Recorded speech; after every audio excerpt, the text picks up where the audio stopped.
لله رب المشرقين ورب المغربين الذي خلق كل شيء زوجين وأوجب علينا الإحسان بالوالدين ونشهد أن لا إله إلا الله وحده لا شريك له وأشهد أن محمدا عبده ورسوله سيد الكونين صلى الله عليه وعلى آله وصحبه وأتباعه أجمعين ليلا ونهارا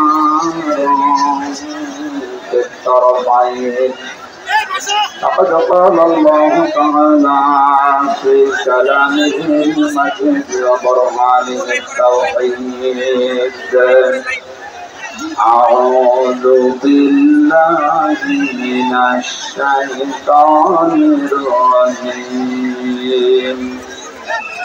بسم الله الرحمن الرحيم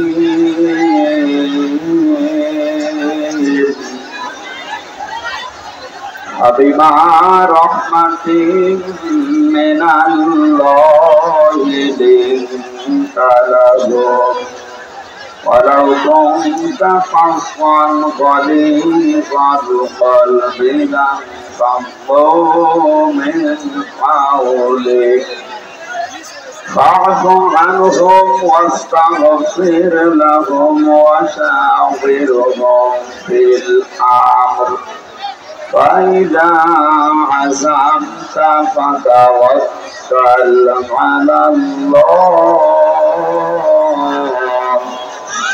إن الله يحب المتوكلين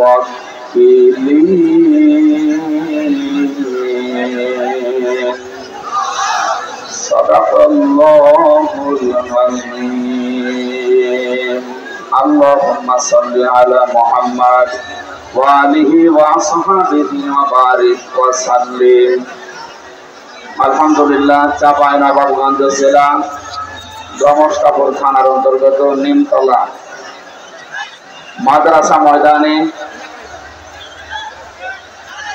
হযরত ফাতেমাতুজ জাহরা রাদিয়াল্লাহু তাআলা আনহা মহিলা হাফিজিয়া মাদ্রাসা ও এতিমখানার উন্নয়ন করতে কোরআনে কারিমের এই পবিত্র অনুষ্ঠানের সম্মানিত সভাপতি জনাব জাহাঙ্গীর আলম, বিশিষ্ট ব্যবসায়ী, প্রধান অতিথি, বিশিষ্ট ইসলামী চিন্তাবিদ, শিক্ষাবিদ, সমাজসেবক জনাব ডক্টর মোহাম্মদ মিজানুর রহমান আতালাল্লাহু উমরাহু ওয়া বারাকাল্লাহু ফি হায়াতি, বলেন আমিন। বিশ্ব ইসলামী আন্দোলন বাংলাদেশ জামাত ইসলামী চাঁপাইনবাবগঞ্জ জেলার শ্রদ্ধাভাজন জেলা আমির জনাব মাওলানা আবু যর গফারি এখানে আছেন না? দামাত বারকাতুহুল আলিয়া। উপস্থিত আছেন জনাব অধ্যাপক মাওলানা শাহ আলম, জনাব খাদেমুল ইসলাম সহ যারা আলোচনা রাখলেন মাওলানা হোসাইন আহমেদ মাহফুজ, মাওলানা রবিউল ইসলাম এবং মঞ্চে বসা অত্র এলাকার সর্বজন শ্রদ্ধাভাজন ব্যক্তিবর্গ, সামনে বসা মুসলমান ভাইরা, পর্দার আড়ালের সম্মানিতা মা এবং বোনেরা, প্রশাসনের ভাইরা, এমন মনে হয় বলার দরকার নেই, ওরা কিছুদিন আগে এখানে আমাদের উঠতে দেয়। প্রশাসন না হলেও আমাদের এই আলোচনা হচ্ছে, হবে ইনশাআল্লাহ। যারা এতদিন পর্যন্ত জালেমের দোসর হিসাবে কাজ করেছিলেন, বাংলাদেশের অন্তর্বর্তীকালীন সরকার যিনি আছেন, আমরা আহ্বান জানাবো সকাল আসতে আসতে যেন এই জালেমদের দোসররা একটা তাদের চেয়ারে না থাকে। নতুন মানুষ যারা এতদিন বৈষম্যের শিকার হয়ে 15.5 বছর বয়স কি হয়েছিল, তাদেরকে নিয়ে সেই সমস্ত জায়গায় আবার বসানো হোক। দাবি আপনারা করেন কিনা? এটা যেহেতু কয়েকজন মানুষ হাত তুলেছে, বাকি সবাই হাত তুলছে না। ঠিক আছে, আলহামদুলিল্লাহ। আমার সামনে এখন মাত্র 10-20 হাজার মানুষ নয়, এটা রেকর্ড হচ্ছে, ভিডিও হচ্ছে। সারা বাংলাদেশের 18 কোটি মানুষের পক্ষ হয়ে আমরা বলছি, বৈষম্য বিরোধী ছাত্র আন্দোলনে যে 9 দফা ছিল, তার অন্যতম দফা ছিল এই যে আমরা সংস্কার করতে চাই। সংস্কার যখন আরম্ভ হয়েছে, মাত্র দেখেছিলাম 1628টা চেয়ার এই দেশে দায়িত্ব পালন করে। একটা চেয়ার শুধু হাত খোলা অবস্থায় ছিল, যেটা অবৈধ প্রধানমন্ত্রী। বাকি সব চেয়ার ছিল হাত বাঁধা। কয়েকদিন আগে আমার মামলা সব খারিজ হয়ে গেছে, আলহামদুলিল্লাহ। সবগুলো বেকসুর খালাস দিয়ে দিয়েছে আদালত। আমি মনে করলাম, জিজ্ঞাসা করি যে মাননীয় আদালত, 3 বছর মামলা তো আপনার কাছে ছিল, কিছুই তো করেনি। আজকে হঠাৎ করে বলছেন যে এই মামলায় কোনো মাল ম্যাটারেস নেই, সব জামিন দিয়ে দিলাম। তাও আবার বেকসুর খালাস দিয়ে দিলে, এতদিন তো কিছু করেননি। এইটাই বলতো যে হুজুর আমার হাত বাঁধা ছিল। এখন যেহেতু হাত খোলা আছে, এখন আর ন্যায় বিচার করতে কোনো বাধা নেই। আমরা তো এইটাই চাই, কথা বলেন ঠিক কিনা? আমরা চাই এদেশে কারো হাত বাঁধা থাকবে না, সব থাকবে হাত আবু সাইদের মতো খোলা, ইনশাআল্লাহ। হ্যাঁ, এরপরও ন্যায় বিচার যদি কাঙ্ক্ষিত মানের আমরা দেখতে চাই, মানুষের তৈরি করা আইন কানুন দিয়ে সম্ভব না।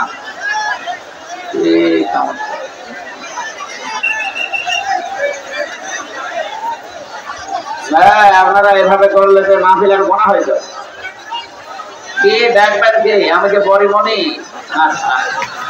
আমার তো জিনিসপত্র নেই, বসেন। কি দেখবেন কি আপনি? হ্যাঁ বসেন। বারবার এক কথা বলা ঠিক নেই, বসেন। হোসাইনাতে তো চিল্লাম ছিল না? যারা জায়গা পান না ওই রাস্তায় যান, যান যান যান, রাস্তায় যান যান। ও ইন্টারনেট থেকে নামিয়ে দেখে নিয়ে ভালো করে দেখেন কি অবস্থা। দেখেন, আমাদের একটু কথা বলতে দেন ভাই। আপনি তাফসীরুল কোরআন মাহফিল লিখে দিয়েছেন, তো হক আদায় করা লাগবে তো। এই কথা বলা যাবে না, দাঁড়িয়ে থাকেন। বসা লাগবে না, দাঁড়িয়ে থাকেন, কিন্তু কথা বলবেন না।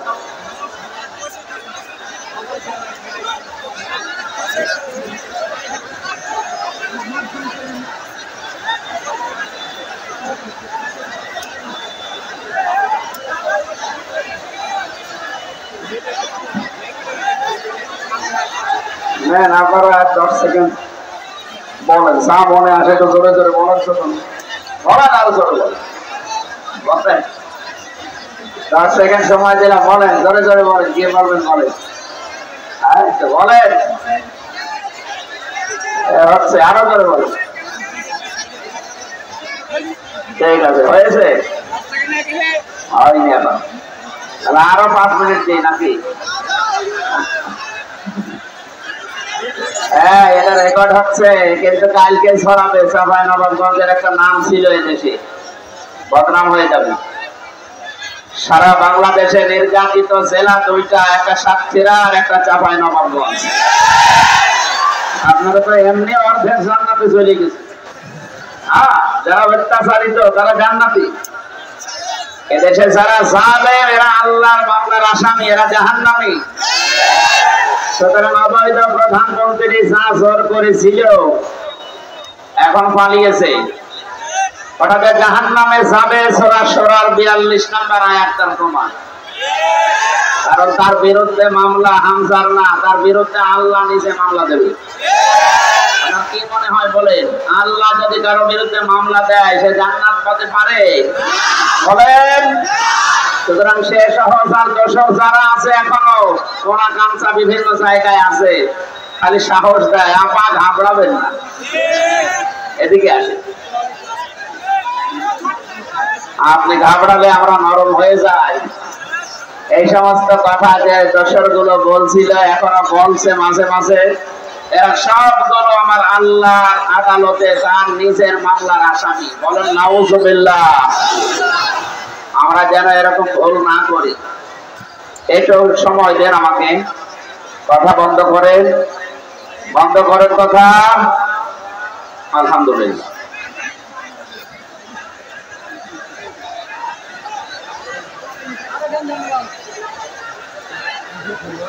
আমাদের এলাকায় আমার পাশের জেলা চুয়াডাঙ্গা আর একজন জামাত ইসলামের এমপি ছিল মরহুম মাওলানা হাবিবুর রহমান রহমতুল্লাহ আলাইহি।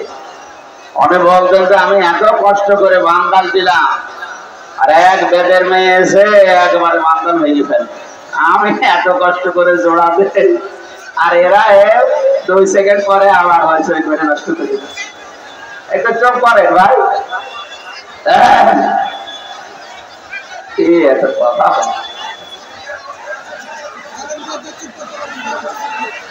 বসা লাগবে না ভাই, আপনি দাঁড়িয়ে থাকেন কিন্তু কথা বলবেন না। দাঁড়িয়ে থাকেন, বসে থাকেন, গাছে থাকেন, বাসে থাকেন, কথা বলবেন না।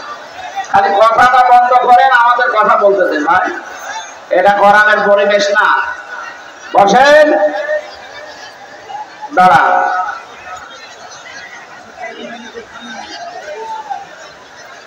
আসলে জায়গাটা ভেজা তো এই জন্য অনেকে বসতে চাচ্ছে না। বসার দরকার নেই, দাঁড়িয়ে থাকেন কিন্তু কথা বলবেন না। দাঁড়িয়ে থাকেন কষ্ট করে। যে ইবাদতে কষ্ট বেশি হয় ইবাদতে সওয়াব বেশি হয়, এই জন্য কষ্ট করেন কিন্তু কথা বলবেন না। আমরা যারা দূর দূরান্ত থেকে মাহফিলে আসলাম বলেন তো আলহামদুলিল্লাহ। কোরআনে কারীম আমাদেরকে সুসংবাদ জানিয়েছে ওয়া নুরিদু আন্না মুন্না আলাল্লাযিনা ইসতাদঈফু ফিল আরদি ওয়া নাজআলাহুম আইম্মাতাও ওয়া নাজআলাহুমুল ওয়ারিসিন। আল্লাহ পাক বলেন, হে নবী, ফিরআউনের ওই জামানার কথা আপনাকে আমি স্মরণ করাচ্ছি একটা কারণে। আপনার উম্মতদেরকে আপনি এটা জানাবেন। ফিরআউন ওই সময় বহু জাতি ছিল, সব জাতিকে দলে বেদলে বিভক্ত করে দিয়ে একটা জাতিকে টার্গেট করেছিল, একটা দলকে। সেই দল ছিল মুসা নবীর দল। কিন্তু আমার আল্লাহ চাইলেন তাদের উপরে অনুগ্রহ নাযিল করার জন্য, অনুগ্রহ করতে তিনি যতগুলো দল ছিল কাউকে কিছু না জানিয়ে মুসা আলাইহিস সালামের দলকে আমার আল্লাহ নিজে দয়া করে অনুগ্রহ করে জমিনের শাসন ক্ষমতা এবং ওয়ারিস বানিয়ে দিয়েছিলেন। এই দেশেরও নব্য ফেরাউন যারা ছিল তারা কিন্তু এদেশে বহু দলকে কিছুই বলে নাই কাউকে, সে একটা দল টার্গেট দিয়েছিল। একামতে দিন কায়েম করার জন্য যারা এই বাংলাদেশে দায়িত্ব নিয়েছে তাদের টার্গেট ছিল এই দলটা।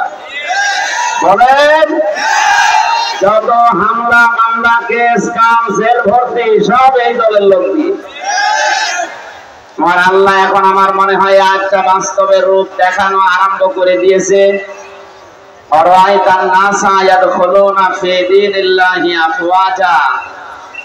আপনি দেখতে পাবেন দলে দলে পালে পালে মানুষ ইসলামে প্রবেশ করছে। যে দৃশ্য এখন এই 1 মাসে 8-9 দিনের যে রিপোর্ট আমরা পেলাম, গতকালকে আন্তর্জাতিক একটা রিপোর্ট পেয়েছি, বাংলাদেশে 100 জনের 14 জন যারা বিদায় নিয়েছে জালেমরা তাদেরকে এখনো সাপোর্ট করছে। 100 জনের কয়জন? মাত্র 14 জন।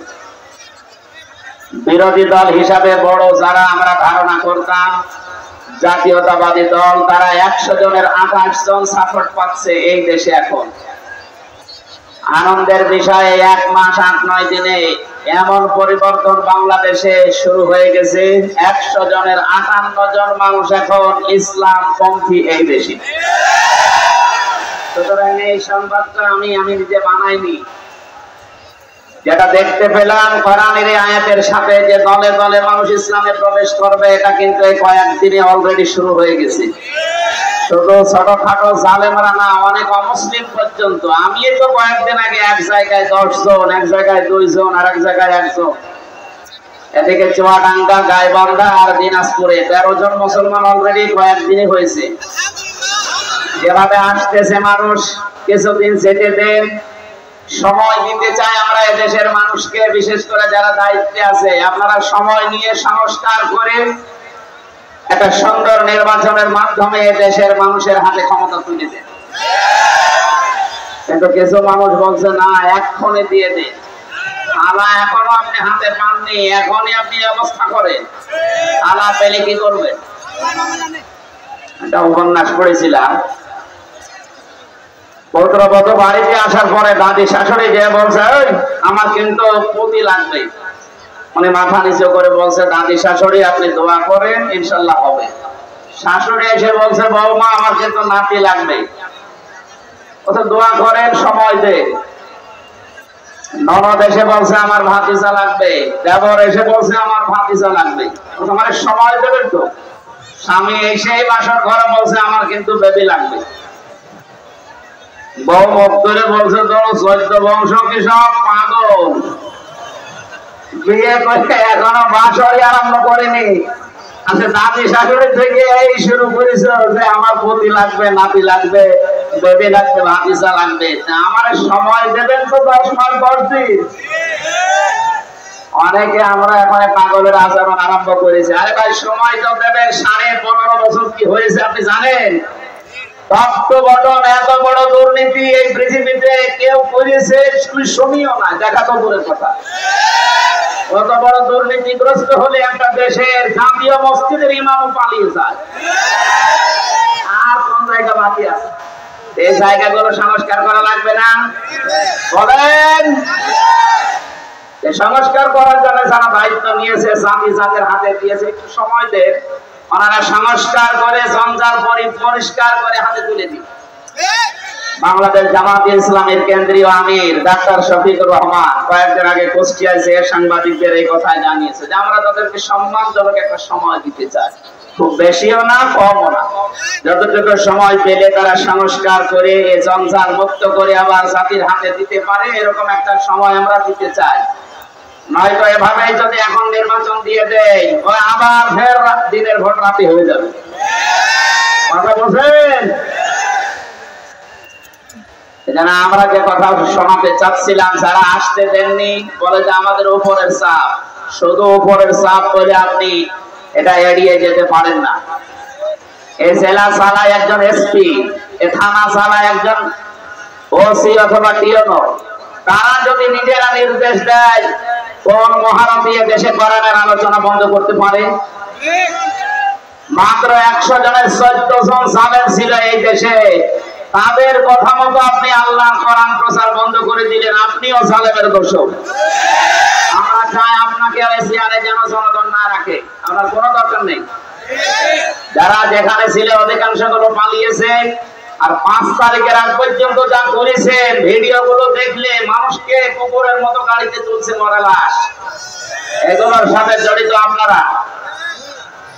সুতরাং সংস্কারের জন্য দেশটা স্বাধীন হয়েছে, বৈষম্য দূর করার জন্য স্বাধীন হয়েছে। আমরা চাই খুব দ্রুত এই 1628টা চেয়ারে একটা জানি অপদার্থ এবং এই নাপাক মানুষগুলো না থাকে, সবগুলো পাল্টিয়ে দেন, নতুন মানুষ জমা করেন। কথা বলেন।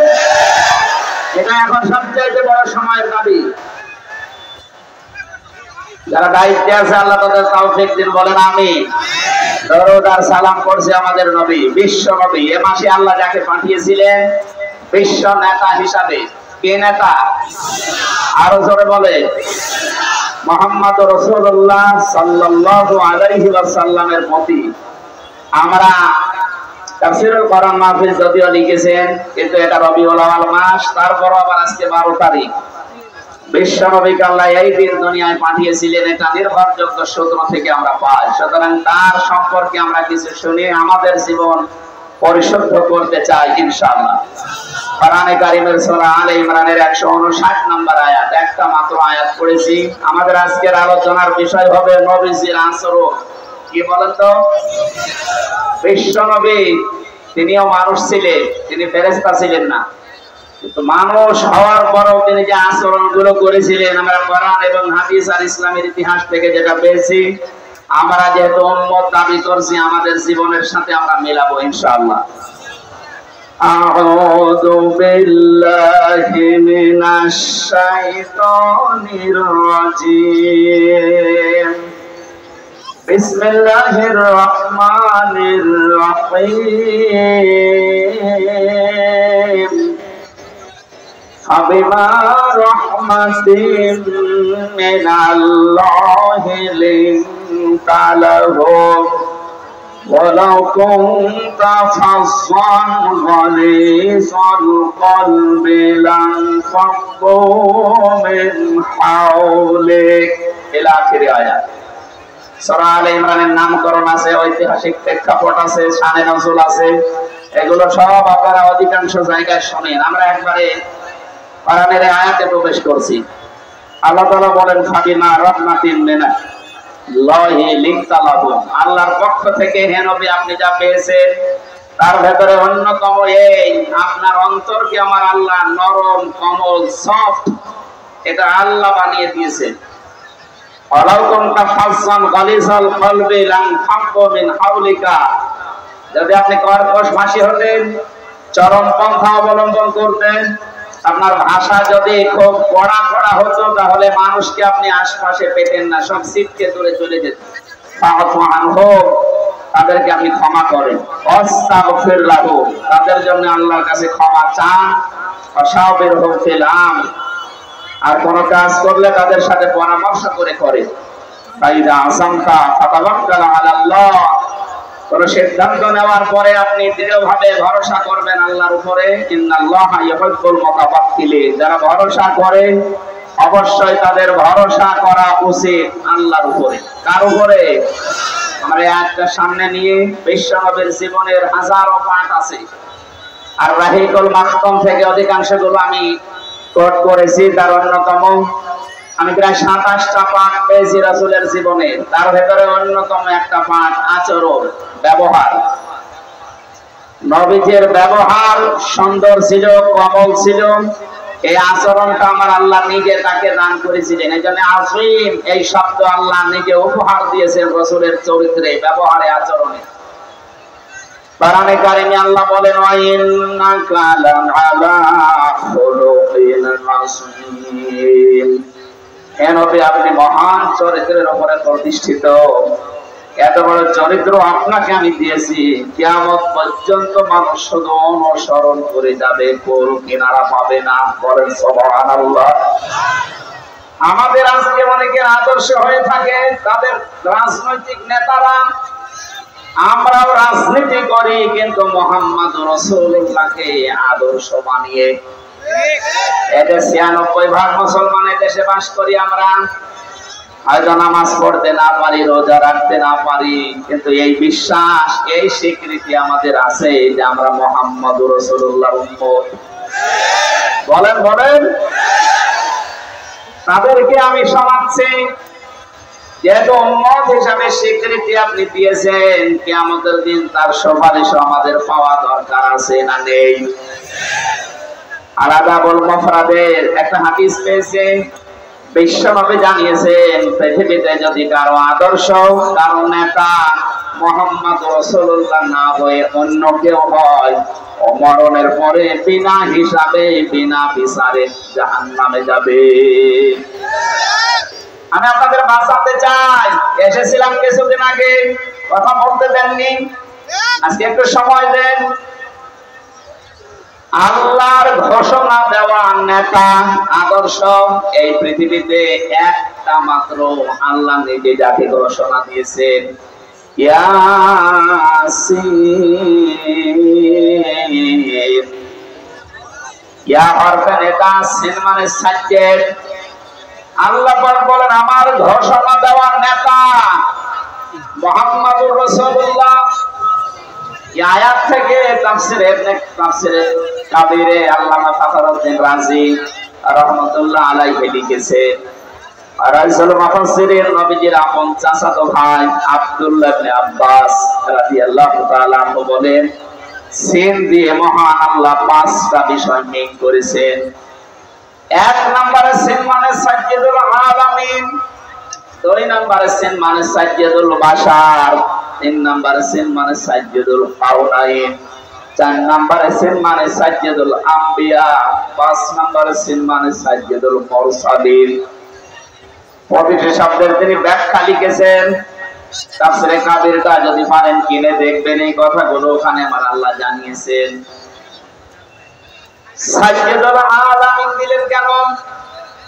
শুধুমাত্র এই বাংলাদেশ না, 228টা রাষ্ট্র নিয়ে এই পৃথিবীটা গঠিত। এখন স্বাধীন পরাধীন মিলে এখন তামাম দুনিয়ায় রাষ্ট্র আছে 228টা। কয়েকটা বাড়তেছে, কথা বলছেন, কয়েকটা বাড়তেছে। 228টা ছিল, 6টা বাড়তেছে, 7টা। Seven sister. ওরা পাকিস্তান থেকে আমাদেরকে আলাদা করেছে, এক ভাগ করে দিয়েছে। এই জন্য ওরা নাকি আমাদের চিরদিনের বন্ধু। ওদেরকে আমরা এখন 7 ভাগ করে দিচ্ছি। আমরা বড় বন্ধু, আমরা বড় বন্ধু না? তারা যদি 1 ভাগ করে এত বড় বন্ধু হয়, আমরা 7 ভাগ করে দিচ্ছি। কথা বলে না কেন? আগামীতে আল্লামা সাঈদীর কথায় প্রমাণিত হচ্ছে ভারত বাবরি মসজিদের মতো টুকরা টুকরা হয়ে যাবে ইনশাআল্লাহ। তাহলে 228 আর 7 কত হয়? 235টা রাষ্ট্র কয়েকদিন পরে পৃথিবীর মানচিত্রে আসবে। আপনি 235টা রাষ্ট্রের যেখানে বসবাস করেন, বিশ্ব নবীকে আপনাকে আদর্শ নেতা মানা লাগবে। এইটা আমি বানালাম বলেন। এখানে যারা আলেম আছে জিজ্ঞাসা করেন, কিয়ামতে আল্লাহ যে বিচার ব্যবস্থা সাজাবেন, প্রতিটি মানুষকে আল্লাহ প্রথমে ডাকবে একা একা। কুল্লুহুম আতিহি ইয়াউমাল কিয়ামাতি ফারদা। বিচারের দ্বিতীয় সিস্টেম যেটা, দ্বিতীয় ধাপ যেটা, স্তর যেটা, এই জায়গায় আল্লাহ একা ডাকবেন না। ইয়াউমা নাদউ কুল্লা মুনাসিন বিইমামিহি। আল্লাহ পাক বলেন কিয়ামতে বিচারের দ্বিতীয় ধাপে কোন মানুষকে আর একা ডাক দেওয়া হবে না, প্রতিটি মানুষকে ডাক দেওয়া হবে তার নেতার সাথে। আপনার বিবেককে প্রশ্ন করেন তো, আপনি যে নেতার কথা মেনে চলেন, যাকে আদর্শ বলেন, যার পেছনে স্লোগান দেন, যাকে ভোট দেবেন বলে আপনি মনে মনে স্থির করছেন, এই লোকটা যদি কিয়ামতে আপনার সামনে দাঁড়ায়, আপনি থাকবেন তার পেছনে। ওর যে চেহারা সুরাত, ওর যে চরিত্র, আপনি কিছু না কিছু তো জানেন। আপনি কি বলেন এই লোকটাকে দেখলে আল্লাহ রাগ হবে না আল্লাহ খুশি হবে? দেখলেন এখন বলছে রাগ হবে, চলো ধরা খাবে না। আশা করছে আপনি যেন ধরা না খান। বাংলাদেশের নায়েবে আমির জামাত ইসলামীর অধ্যাপক মুজিবুর রহমান আজকে সকালে ঘোষণা দিয়েছেন, হে দেশবাসী, তোমরা যেন কোনোদিন কোন মত করকে ভোট দিবা না। এই কথাটা তার কিনা আমি এখনো সঠিক না, তিনি বলেছেন, কারণ তিনি ছাড়া এ কথা বলার মতো মানুষ অন্য দলে তো নেই। কথা বলছেন, আমরা যা দেখতে পেয়েছি অধিকাংশ দলেই তো সব ডাল খাওয়া আর মাল খাওয়ানো। এমন একটা দলের কথা বললাম, অধ্যাপক মুজিবুর রহমান, যে দলে আছেন, আপনি একটা যদি দেখাতে পারেন বিড়ি খায়, জীবনে এই স্টেজে কথা বলবো না। এই লোকটাকে কিয়ামতে আল্লাহ যদি দেখে, আমি তার সাথে কাবা শরীফে কয়েকদিন ছিলাম, তার যে আমল, অধ্যাপক মুজিবুর রহমানের সাথে আমি সময় কাটিয়েছি, তার যে আল্লাহর উপরে বিশ্বাস আর ইবাদতের মাত্রা, আপনি এই সমস্ত মানুষ বাদ দিয়ে ঘরের মদ করার পেছনে আপনার বিবেক আছে? তার চেহারা দেখলে আল্লাহর কথা মনে পড়ে। কথা বলেন না কেন? অথচ তিনি কোনো আলেম না, একটা জেনারেল শিক্ষিত মানুষ। রাতের বেলা তার কন্দন দেখেছিলাম কাবা শরীফে। আমার মনে হয় এই সমস্ত মানুষ বাদ দিয়ে যারা মদ খোর, ডাল খোর, বাবা খোর, এদের পেছনে ঘরে, এগুলো মানুষ নেই, এদের বিবেকের উপর পুকুরে পোষা। ঠিক তো খালি স্বামী আনার নিচে বলছে, বাকি ঠিক থাকবে তো ইনশাল্লাহ। এটা দেখতে চাই। এটা যদি মনে করেন রাজনীতি, হ্যাঁ এটাই রাজনীতি, আমরা এই রাজনীতির সামনে নিয়ে যেতে চাই। 151 জন মানুষকে আমরা অধ্যাপক মুজিবুর রহমানের মতো, ডক্টর মিজানুর রহমানের মতো চাই। কথা বলে সারা দেশে যাচ্ছে, যারাই সামনে আসবে, যেন 58 জন হয়ে গেছে ইসলামপন্থী মানুষ এই দেশে। আর বেশি দেরি নেই, এই দেশে ইসলাম কায়েম হবে ইনশাআল্লাহ। যদিও জালেমরা এখন নিজেদের সাহস জোগাতে অনেক উল্টা পাল্টা কথা বলছে, না আমি পদত্যাগ করিনি। আরে শয়তান, পদত্যাগ করিনি মানে ভিডিও কি বানানো? নিজের সই করছে। এজন্য ওনার সাইডে বলেছে, আমার মা মাথা খারাপ হয়ে গেছে ক্ষমতা হারানোর পর। ওনার কথা আপনারা বিশ্বাস করবেন না। এক লোকের গর্ব হারিয়েছে, ঊর্ধ্ব শ্বাসে দৌড়াচ্ছে, ছেলের সাথে দেখা, ছেলে ডাক দিয়ে বলছে আব্বা তুমি কোথায় যাও? বলছে ওরে ভাই গরু হারিয়েছে। একটা গরু হারালে যদি ছেলেকে ভাই বলে ফেলে, এত বড় অবৈধ রাজত্ব যারা হারিয়ে ফেলেছে, মাথা ঠিক থাকার কথা। ওদের মাথা যেন আরো খারাপ হয়। এদেশে আবু সাইদের মা জানিয়েছে তুমি আসো, চট করে ঢুকে পড়বা, আসো তোমারে আমরা আয়না ধরে নিয়ে যাবো। শুধু আবু সাইদের মা না, এদেশে হাজারো আবু সাইদের মা এই আশায় আছে। জালেমরা যদি সাহস দেখায়, আমরাও কিন্তু বসে থাকবো না ইনশাআল্লাহ। এদেশে একটা জালেমকে আমরা ভবিষ্যতে এখন দেখতে চাই না, দেখতে চাই এই দেশে হযরত ওমরের মতো মানুষ। আপনারা এভাবে বসে থাকতে পারবে?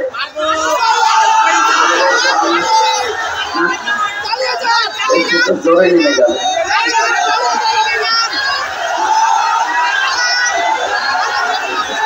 আমার তো অসুবিধা নাই, নিয়ে যান, ভিজে যাবে।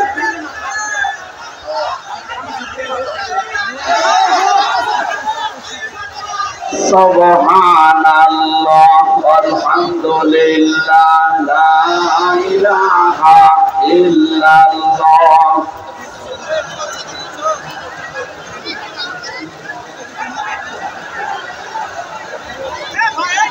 আমি পারবো না,